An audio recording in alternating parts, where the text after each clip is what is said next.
Joshua Vann just went from unranked to UFC champion in 1 year, and MMA Fighting crowned him Breakthrough Fighter of 2025. Now, my question is, was 2025 the peak, or was it the setup for him to win Fighter of the Year in 2026? Because what Van did this year sounds like a storybook. He started 2025 without a number next to his name, and he ended it with the belt. And MMA Fighting didn't just like the run, they basically stamped it as the definition of a breakthrough. But what I actually want to talk about is the next step, because Breakthrough Fighter is hard, Fighter of the Year is harder. So why did MMA Fighting pick him? Well, their logic is simple. Who broke through the most, right? There's no clearer answer to that than Joshua Vann. No hype-driven rankings climb, but also not a slow burn either. Straight from just another prospect to champ. And he didn't just make a name by winning the title, he made his name a fight before that. But they point out it wasn't any one lucky night. It was volume with an opportunity. He went 4-0 in 2025, capped by the flyweight title win over Alexandre Pantoja at UFC 323.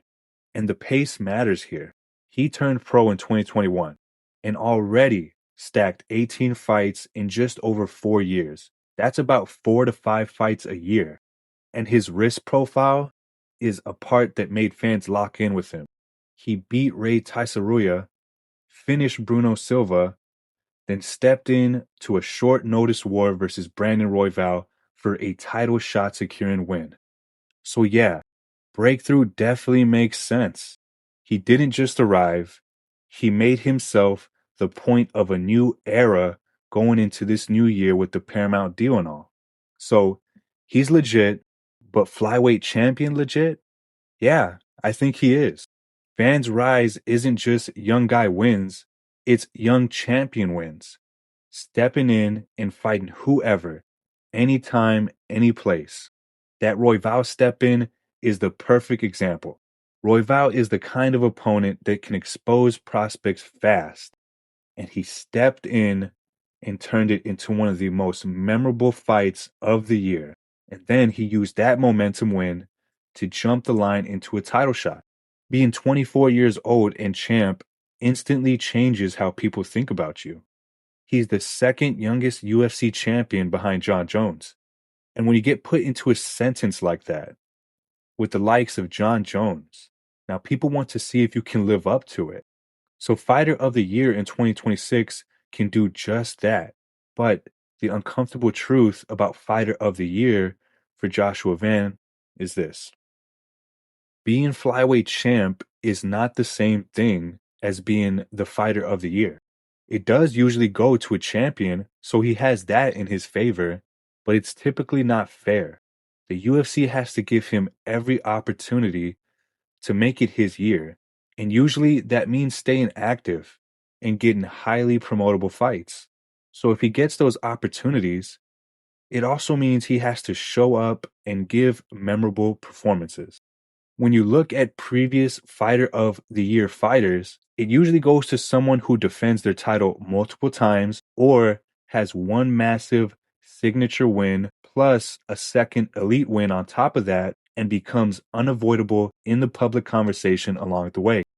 But flyweights can do the work and still get overlooked because casual fans gravitate towards heavier divisions. So Van isn't just fighting contenders, he's fighting physics in that sense. The division naturally gets less mainstream oxygen. However, recently I feel as though that was starting to change with the dominant reign of Pantoja. So if he wants Fighter of the Year in 2026, he needs two of these three things at the same time. One, elite wins. Two, moments, finishes, blood and thunder fights. He needs rivalries. He needs headlines. Three, he needs to turn 2026 into a title reign. So I'm giving him three realistic paths to Fighter of the Year in 2026.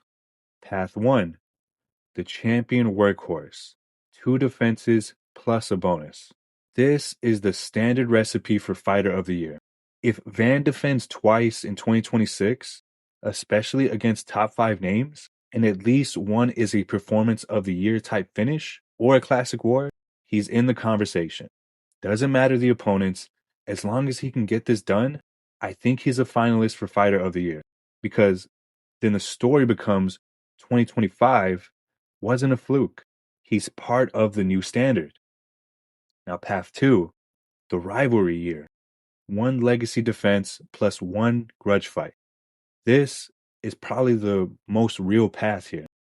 1 title defense against Pantoja when he comes back, plus 1 high heat rival fight, preferably against Manel Kape, because Kape knows how to talk and sell fights, so then people can't argue against him. Those are the 2 heaviest names right now that stand in his way. If the UFC can sell a new king versus the division's best to offer, then Vann stops being good and starts being great. This could make him locked for Fighter of the Year as long as we don't get another rare instance of a fighter like Merab in 2025. Now, path 3, the statement year, cleaning out the old guard. If he beats a respected champion like Pantoja, then the number 1 contender, and the number 1 contender after that, then there's no question about him being champion right now. It's, oh, this is a reign. The question would be, how long can he keep this up? But for 3 title wins, he would have to fight early, middle, and late 2026. So my take is, yes, Joshua Vann can absolutely win Fighter of the Year in 2026, but not by just defending. He needs a moment so loud that it forces the UFC audience to treat flyweight like mandatory viewing. Like when you watch bantamweight, or lightweight, welterweight, or middleweight, you don't want to miss it. And his cheat code is obvious: activity. He's been historically active, and right now his last fight was in December, and now he's calling for Manel in February. Those are the type of turnarounds that will boost him up the pound for pound. His entire breakout year was built on what MMA fighting praised most: frequency and risk, saying yes, staying active, taking the fight, no thinking about names. If he brings that same energy into 2026 as the champion, that's how you go from breakthrough fighter to Fighter of the Year. Thank you so much for watching, and if you could please support the channel and subscribe, along with liking this video, let me know what you think about Vann going into 2026 down in the comments below, and I'll make sure to give you more content like this. Thanks again, and bye.